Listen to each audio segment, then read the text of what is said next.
2024 के महासंग्राम में देश की राजनीति हर दिन नए रंग में सामने आती है। विपक्ष का खेमा मोदी विरोध का झंडा लेकर मुद्दों की बिसात तैयार करता है। चौतरफा विरोधियों के हमलों के बीच प्रधानमंत्री मोदी का विकास रथ थमता नहीं। आज से प्रधानमंत्री मोदी 2 दिन के दक्षिण के दौरे पर हैं। इसके क्या मायने हैं, इस रिपोर्ट में देखिए।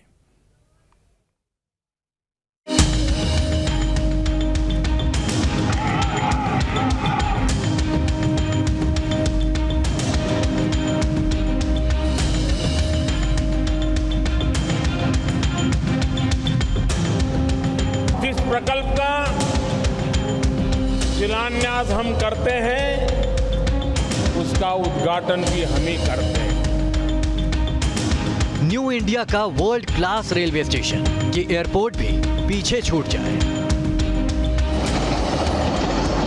न्यू इंडिया में वंदे भारत की एक और रफ्तार कि 32 घंटे का सफर 11 घंटे में पूरा हो जाए।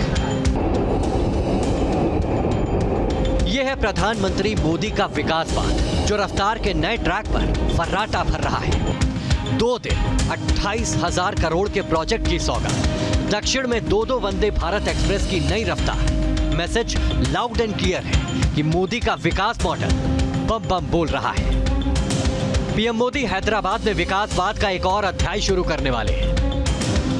महज 7 दिन के अंदर ही देश एक और प्रीमियम ट्रेन वंदे भारत की नई रफ्तार के लिए तैयार है। भारतीय रेल को स्मार्ट बनाने के लिए 11,300 करोड़ की सौगात देंगे। अपनी टीवी स्क्रीन पर जो मॉड्यूल आप देख रहे हैं, कुछ ऐसा बनेगा हैदराबाद का Secunderabad railway station. Railway station को स्मार्ट बनाने की नींव रखेंगे। साथ ही साथ सिकंदराबाद से तिरुपति के बीच वंदे भारत एक्सप्रेस ट्रेन को हरी झंडी दिखाएंगे। 2017 में जिस मिनी बुलेट ट्रेन यानी वंदे भारत एक्सप्रेस का प्रोजेक्ट शुरू हुआ था, वो 6 साल में फुल स्पीड में दौड़ रहा है। किसी के लिए ये कल्पना हो सकती है, मगर प्रधानमंत्री मोदी के लिए ये विकसित भारत की वो आधारशिला है जिसका दावा उन्होंने पहले कार्यकाल में ही किया था और दूसरे कार्यकाल में उसे ट्रैक पर लाकर दिखा दिया। भारत की आधुनिकतम वंदे भारत ट्रेन को रवाना करने का आपने अवसर दिया है।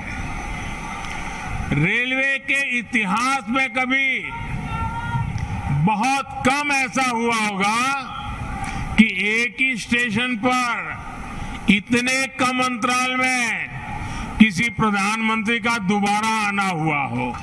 लेकिन आधुनिक भारत में नई व्यवस्थाएं बन रही है, नई परंपराएं बन रही है। तेलंगाना में यूं तो साल के आखिरी में चुनाव है, बिसात बीत चुकी है। केसीआर के गढ़ और ओवैसी के किले में कमल क्रांति के लिए बीजेपी ने कमर कस ली है। और इससे सबसे खास होगा प्रधानमंत्री मोदी की तेलंगाना में दस्तक, जहां विकासवाद का नया शंखनाद होगा। मोदी के असरदार काम का साउथ के किले में आगाज होगा। पीएम मोदी का मिशन तेलंगाना। तेलंगाना में प्रधानमंत्री मोदी का दौरा कितना अहम है, इसका अंदाजा इसी बात से लगा सकते हैं कि हैदराबाद का चप्पा चप्पा मोदी के पोस्टर से पट चुका है।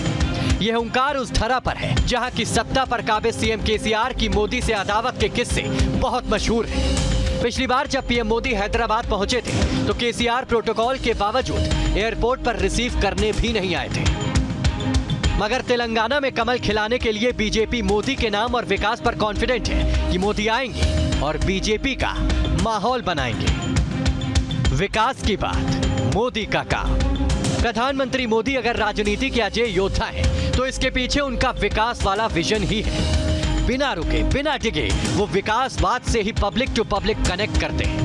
गैर हिंदी भाषा वाले राज्य यानी साउथ में अगर मोदी की गूंज सुनाई देती है तो इसके पीछे मोदी का नाम और काम ही है।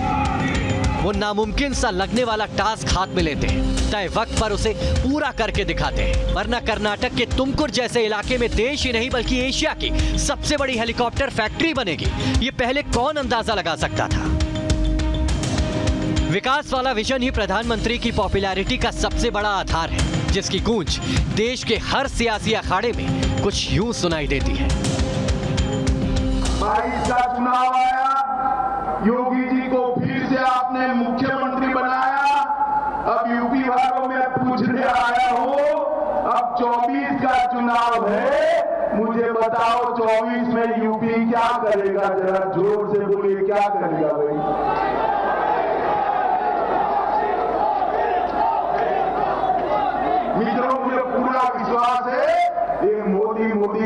नारे लगे ना, ये सिर्फ गोस्वामी नहीं, सिर्फ यूपी नहीं, यूपी के माध्यम से पूरे भारतवर्ष के अंदर मोदी जी को फिर से प्रधानमंत्री बनाने का संदेश देने वाले। प्रधानमंत्री मोदी का दक्षिण में इंतजार है तो यूपी में बीजेपी के चाणक्य गृह मंत्री अमित शाह की ये हुंकार है। यूपी के कौशाम्बी में अमित शाह ने 24 का शंखनाद कर दिया। बीजेपी के कौशाम्बी महोत्सव और दलित महोत्सव समीकरण के मायने समझिए। दरअसल अखिलेश यादव ने काशीराम की प्रतिमा का अनावरण कर ये मैसेज दिया था कि वो MYD समीकरण को साधने की कोशिश कर रहे हैं। विपक्ष के इसी प्रयोगशाला के जवाब में बीजेपी ने कौशाम्बी का मंच तैयार किया, क्योंकि कौशाम्बी दलित बहुल इलाका है। यहाँ मोदी योगी की लहर में सिराथू सीट पर डिप्टी सीएम केशव प्रसाद मौर्य हार गए थे, लेकिन अब योजनाओं के जरिए मौर्य हुंकार भर रहे हैं कि माहौल बीजेपी के पक्ष में आ जाए। 2024 का लोकसभा चुनाव बहुत ऐतिहासिक है, निर्णायक।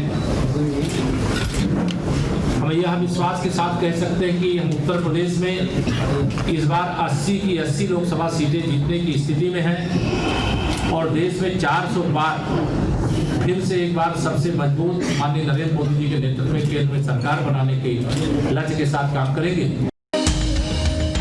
यूपी में 18% से ज्यादा SC वोटर्स की ताकत है। मोदी युग में बीजेपी को SC समाज का अच्छा खासा वोट मिलता रहा है। बीजेपी इसके पीछे पिछड़ी जातियों के लिए चलाई जा रही योजना को आधार मानती है, लेकिन क्या वाकई सरकारी योजनाएं हालात बदलने में कारगर हो रही है? ये आप देखिए। कुछ मिल रहा है? हाँ मिल रहा है, पेंशन मिलती है हम लोगों को। पेंशन मिलती है? कौन सी पेंशन मिलती है आपको? विधवा। अच्छा, विधवा पेंशन कितना मिलता है? ये हमको मिलता 3000। दरअसल हम ये जानने की कोशिश कर रहे थे कि जो समाज का निचला तबका है, निचले तबके को सरकारी योजनाओं का कितना फायदा मिल रहा है। जो यहाँ की महिलाएं, जिन महिलाओं से हमारी बातचीत हुई, इस दलित बस्ती में जो तमाम महिलाएं थी जिनसे हमारी बातचीत हुई, उन्होंने इस बात को स्वीकारा कि कई ऐसी योजनाएं हैं जिन योजनाओं का सीधा लाभ उनको मिल रहा है। हालांकि इन महिलाओं की शिकायत इस बात से भी है कि सरकार को महंगाई पर काबू पाने की जरूरत है। वीडियो जर्नलिस्ट दीपक राणा के साथ अविनाश सिंह।